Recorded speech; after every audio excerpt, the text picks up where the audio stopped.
Hi there, it's Jamie at Rove Motorhomes in Selston, and I'm just going to show you a brief handover video of the important things like draining off for the fresh water, the boiler, the wastewater, and then I'll do a few separate videos again of the control panel for you.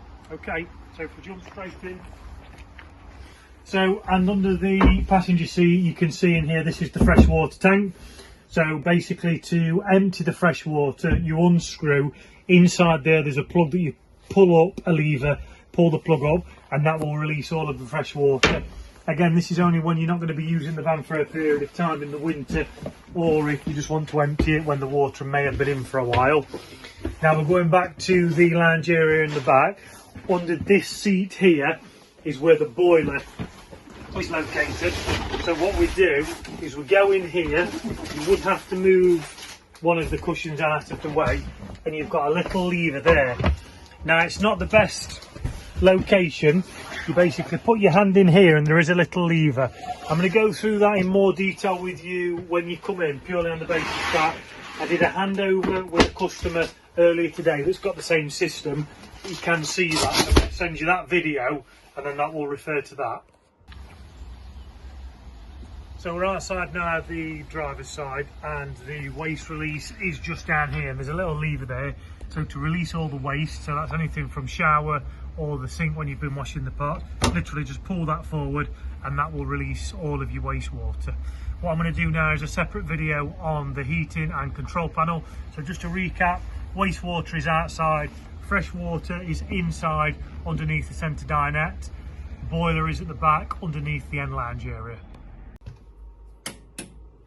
I've pulled the gas through the hobs as well, so as you can see, hob 1, hob 2, hob 3.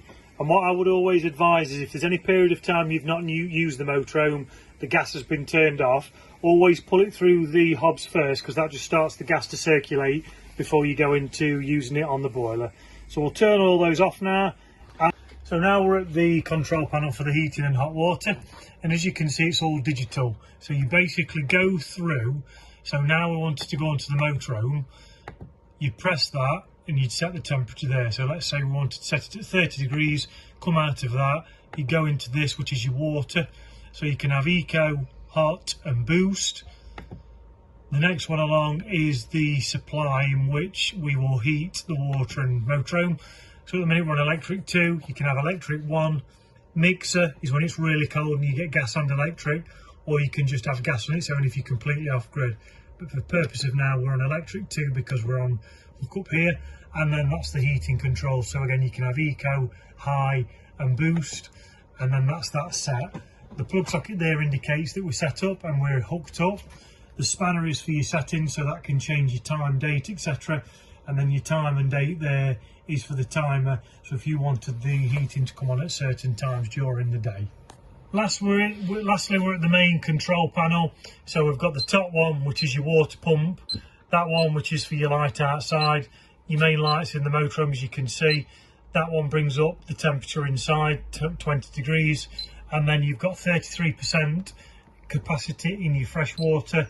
Your wastewater is empty, and then that's telling you the voltage of the habitation and vehicle battery, which is perfectly fine. And then down there it's indicating again that we are hooked up and we're charging both batteries.